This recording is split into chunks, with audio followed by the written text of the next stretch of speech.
जय जिनेंद्र दर्शकों, स्वागत है आप सभी का पारस चैनल के इस विशेष प्रसारण में। आज हम आपको दिखाने जा रहे हैं श्री सम्मेद शिखर जी की पार्श्व तलहटी में स्थित नीमिया घाट की पावन धरा पर नवनिर्मित श्री पुरुषार्थ आश्रम की पवित्र धरा पर आयोजित हुए भव्य पंचकल्याणक प्रतिष्ठा महोत्सव की झलकियाँ। दर्शकों, आपको बता दें कि धुबड़ी निवासी कोलकाता प्रवासी दानवीर जैन धर्म को अपना कण कण समर्पित करने वाले ऐसे दानवीर कर्ण श्रीमान विजय जी कासलीवाल एवं श्रीमती राजू देवी कासलीवाल के द्वारा निमिया घाट की पावन पुनीत धरा पर श्री पुरुषार्थ आश्रम में एक अद्भुत मंदिर का निर्माण कराया गया है। और कासलीवाल परिवार का यह परम सौभाग्य रहा कि इस परिवार को प्रारंभिक समय से ही आजीवन अन्न एवं शतरस त्यागी स्थिविराचार्य श्री 108 संभव सागर जी महाराज का मंगल आशीर्वाद एवं मंदिर बनाने की प्रेरणा मिलती रही। कहा जाता है ना, संयोग और योग्य जब प्रबल हो तो हर कार्य में एक नया इतिहास रचा जा सकता है। कुछ ऐसा ही इस मंदिर के निर्माण कार्य का संयोग बना। पूज्य गुरुदेव अंतर्मना आचार्य श्री जब अपनी कठोरतम तप साधना की तरफ अग्रसर हो रहे थे और अपना पहला पड़ाव निमिया घाट को बनाया था, उसी समय इस मंदिर का भूमि पूजन पूज्य गुरुदेव के कर कमलों से हुआ था। मंदिर विजय बाबू का बहुत मन था कि गुरुदेव इतना सुंदर स्थान है, इतनी बड़ी जमीन है, इसमें सिर्फ बस मैं जमींदार हूं और दूसरा कोई है ही नहीं। इसमें मेरे मन में है कि जो यात्री पर्वत की वंदना करने जाए और पारसनाथ की टॉप पर जो व्यक्ति की यात्री खड़ा हो, जब चारों तरफ वो परिक्रमा लगाए पारसनाथ भगवान की, तो उसको नीचे नीमिया घाट में दिखे कि कोई जिनालय, बड़ा सुंदर भव्यतम जिनालय बना हुआ है और वो वहां से देख करके यहाँ दर्शन करने के लिए आए। उनकी भावनाएं बहुत हैं, श्रद्धा अटूट है, क्षमताएं भी बहुत हैं। अंतर्मना गुरुदेव के सानिध्य में भूमि पूजन हो गया और गुरुदेव साधना की तरफ अग्रसर हो गए। इस बीच कासलीवाल परिवार को मंदिर निर्माण में आजीवन अन्न एवं शतरस त्यागी स्थिविराचार्य श्री 108 संभव सागर जी महाराज की परम प्रभावक शिष्या आर्यका श्री पुनीत चैतन्यमती माता जी का मंगल आशीर्वाद एवं निर्देशन मिलता रहा। और अब कठोरतम साधना के उपरांत परम पूज्य अंतर्मना आचार्य श्री प्रसन्न सागर जी महाराज ने अपना मंगल सानिध्य प्रदान कर अपने मुखारविंद से पाषाण की प्रतिमाओं को सूर्य मंत्र प्रदान कर उन्हें पूजनीय बनाया। ऐसे में इतने बड़े तपस्वी महान संतों के सानिध्य को पाकर कासलीवाल परिवार भी धन्य है। इस प्रतिष्ठा में सबसे विशेष बात यह रही कि इतने बड़े भाव से कासलीवाल परिवार ने मंदिर निर्माण में अपना संपूर्ण योगदान दिया। तन मन धन तीनों ही समर्पित कर दिया। लेकिन परम पूज्य गणिनी आर्यका श्री स्वस्ति भूषण माता जी से आशीर्वाद प्राप्त कर अपने विशुद्ध भावों से बनाए जिन मंदिर को समाज के हाथों में समर्पित करने के भाव से प्रतिष्ठा में कोई भी पात्र कासलीवाल परिवार नहीं बना और निस्वार्थ भाव से सेवा करते हुए इस महोत्सव को सफल बनाया। तो आइए बिना देरी किए इस महा महोत्सव की उन मनोहारी झलकियों को देखते हैं, जिसे देखकर आपका मन भी गदगद हो जाएगा। कार्यक्रम का शुभारंभ करने से पहले सर्वप्रथम श्रद्धालुओं ने पूज्य गुरुदेव का मंगल आशीर्वाद प्राप्त किया और गुरुवर से महोत्सव की शुरुआत करने की अनुमति प्रदान की।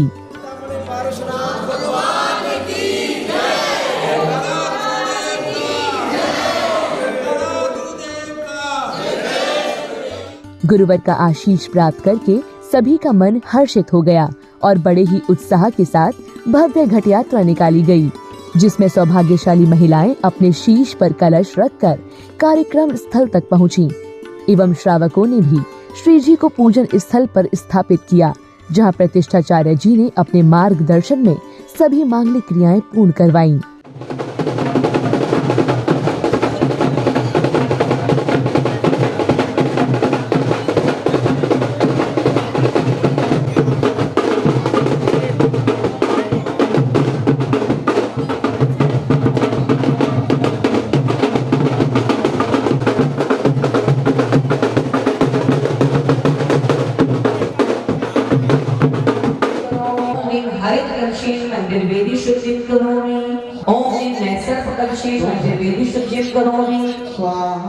भव्य घट यात्रा के उपरांत वह पावन बेला आ गई, जिसका इंतजार भक्तों को बड़े ही लंबे समय से था। वह शुभ बेला थी ध्वजारोहण की।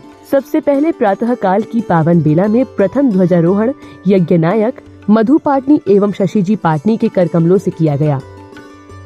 इसके उपरांत महोत्सव में ध्वजारोहण श्रीमान सुभाष उषा पांड्या जी परिवार कोलकाता द्वारा किया गया।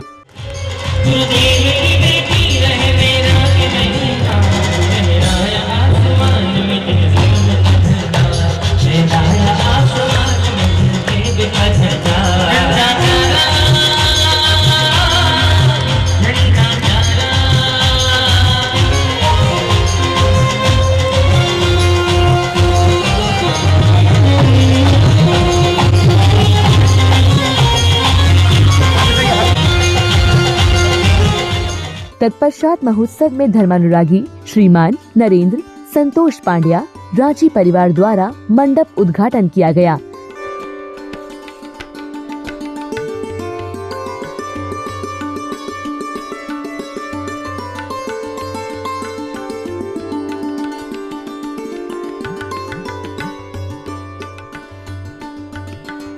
जिसके बाद सभी भक्तों ने विधान में अर्घ्य अर्पित कर अपने कर्मों की निर्जरा की।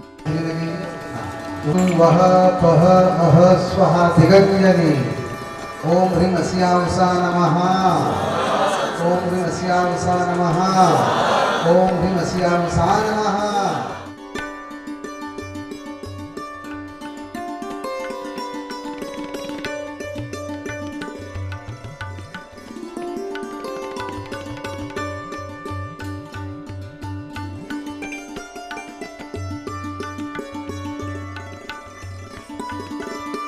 आइए अब आपको दिखाते हैं कि इस महोत्सव के सौभाग्यशाली पात्र कौन कौन से हैं। इसके उपरांत श्रावकों को तीर्थंकर प्रभु का जलाभिषेक करने का परम सौभाग्य प्राप्त हुआ। इस दौरान सभी भक्तगण संपूर्ण भक्ति भाव से समस्त धार्मिक क्रियाओं को पूर्ण कर रहे थे।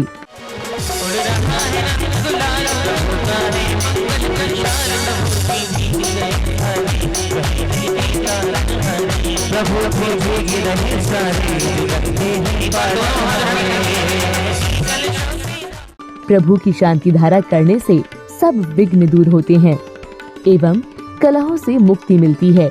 ऐसी ही पावन धारणाओं के साथ श्रावकों ने श्री जी की शांति धारा कर पुण्य का संचय किया। द्राम द्राम द्रीं द्रीं द्राव द्राव नमो वरते भगवती श्रीमती ओम ह्रीं क्रों मम पापम कंड कंड जय जय दय दय पच पच पचे पचे ओम नमो अर्हं झं झ्वीं छ्वीं हम सम जम्बम पह हह छाम छीं छूं छीं छीं छौं छौं छम चा छ्वीं राम रीं रूम रीं रोम रम रौरा द्राम द्रीं द्राव द्राव नमो। गुरुवर के चरणों के नीचे ज्ञान रूपी गंगा की अविरल धारा बहती है, जिसमें गोते लगाने से जीवों को परम ज्ञान प्राप्त होता है।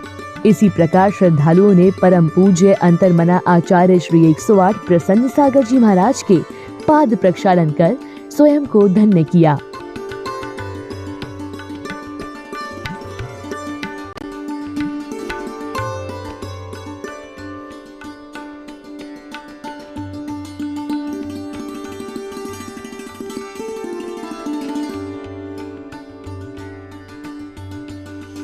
महोत्सव को गति प्रदान करते हुए पूज्य गुरुदेव ने अपनी मंगल वाणी से भक्तों को अभिभूत किया और सभी को गर्भ कल्याणक महोत्सव का महत्व समझाया।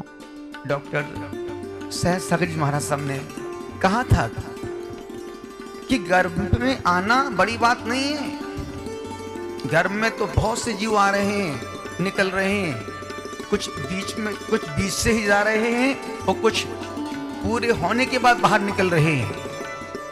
लेकिन उस आने और जाने की प्रक्रिया में जो घट रहा है वही जीवन भर साथ चलता है। इस प्रतिष्ठा महोत्सव में और कुछ नहीं, सिर्फ पुण्य का फल है। पुण्य की जब प्रकृतियां जोर मारती हैं तो वह जीव तीर्थंकर प्रकृति का बंद करके मां के गर्भ में आ जाता है। उस जीव का तो कल्याण हो गया। हमारा आपका कल्याण कैसे हो, इस विधा पर, इस प्रक्रिया पर हमें चिंतन मंथन करना है। उसके लिए 3 बातें। एक बहुत अच्छी बात बोल रहा हूं। पत्थर एक बार मंदिर गया, भगवान बन गया। पत्थर एक बार मंदिर गया, भगवान बन गया। आदमी जिंदगी भर मंदिर गया, इंसान नहीं बन पाया।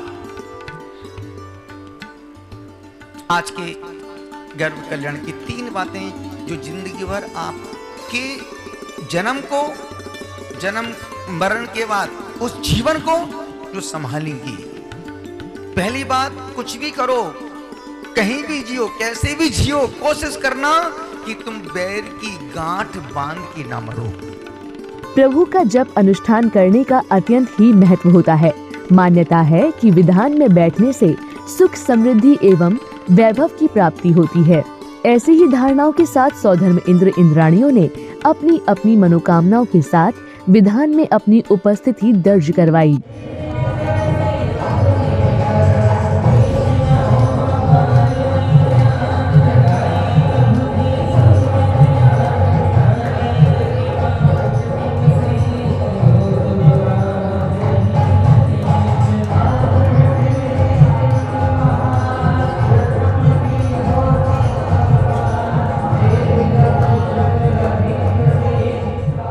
हवन को शुद्धिकरण का एक कर्मकांड माना गया है, जिसके बिना कोई भी शुभ कार्य पूर्ण नहीं होता। इसी के साथ श्रावक श्राविकाओं ने यज्ञ की पावन अग्नि में पूर्ण आहुति देकर अपने पुण्य कर्मों में वृद्धि की।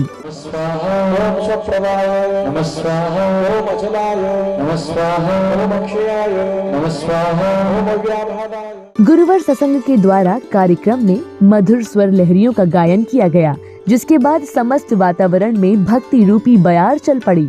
वास्तव में यह दृश्य अत्यंत ही आनंदमय था।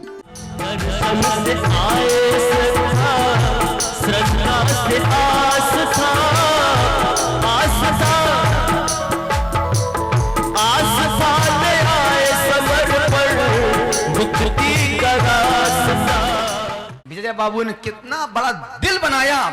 सोचो, एक बंदा पूरी प्रतिष्ठा में जी जान से लगाओ, सबकी सुन भी रहा है, कर भी रहा है और काम को अंजाम भी दे रहा है। एक बार विजय बाबू के लिए, उनके भाव के लिए, उनकी भावनाओं के लिए, उनके समर्पण के लिए, उनकी उदारता के लिए जोरदार तालियां। कार्यक्रम को गति प्रदान करते हुए संध्या कालीन की पावन बेला में सैकड़ों दियों से परमपिता एवं पूज्य गुरुदेव की मंगल आरती की गई। आरती का प्रकाश समूचे प्रांगण को रोशन कर रहा था, जिससे समस्त वातावरण में सकारात्मक ऊर्जा का प्रवाह होने लगा।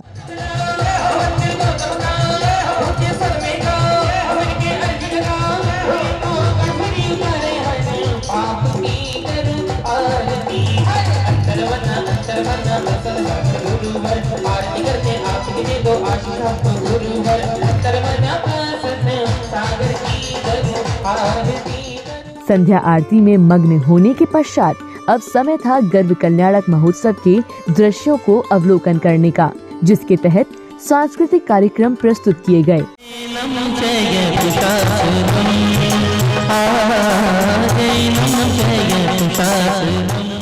अगली कड़ी में इंद्र दरबार का आयोजन किया गया, जिसके अंतर्गत सौधर्म इंद्र शंकाओं का समाधान करते हैं और सभी की जिज्ञासाओं को शांत करते हैं। किस कारण से यह जीव त्रियंच गति में जन्म लेता है? हे मृगनयनी, जो जीव मायाचारी करता है, ठग विद्या द्वारा लोगों को ठगता है, वह त्रियंच गति में उत्पन्न होता है।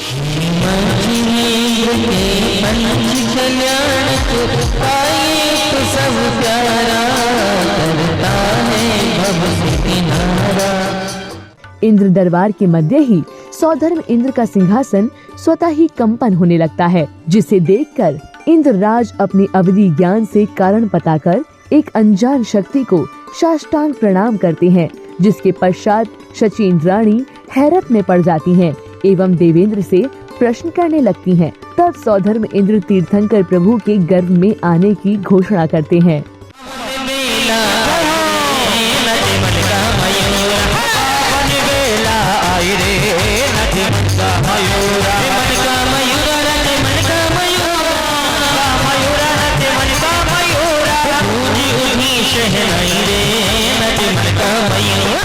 मित्र गणपति कुबेर को सादर आमंत्रित करके सभा में उपस्थित करो।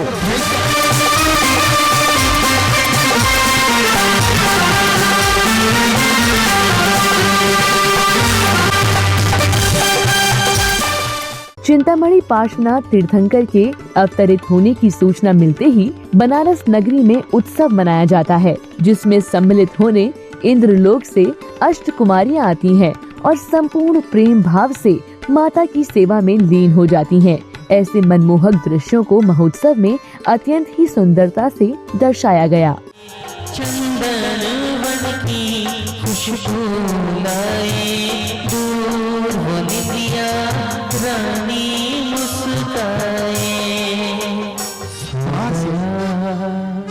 ये जहां सो गया आसमां, सो गया ये जहां, सो गया आसमां, सो गई है सारी मंजिलें, है सारी मंजिलें, सो गया है रास्ता। तीर्थंकर प्रभु के जन्म से पहले रात्रि के चौथे पहर में माता अत्यंत ही विचित्र 16 स्वप्न देखती हैं। इन दृश्यों को महोत्सव में अत्यंत ही आकर्षक ढंग से दर्शाया गया।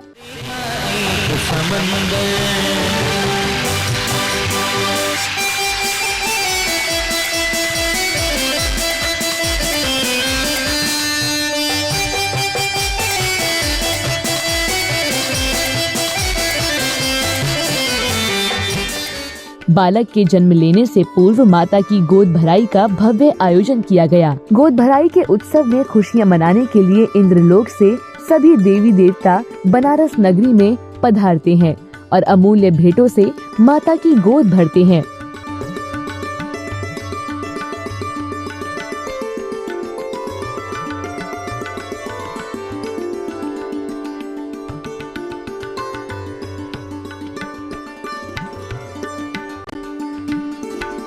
तो दर्शकों, आप आनंद ले रहे थे 18 से 22 फरवरी तक आयोजित हुए श्री 1008 श्री मज्जनेन्द्र चिंतामणि पार्श्वनाथ तीर्थंकर दिगंबर जिनबिंब पंच कल्याणक प्रतिष्ठा महोत्सव की पहले दिन की मनमोहक झलकियों का, जिसमें आपने आज पारसनाथ प्रभु के गर्भ कल्याणक के दृश्यों का अवलोकन किया।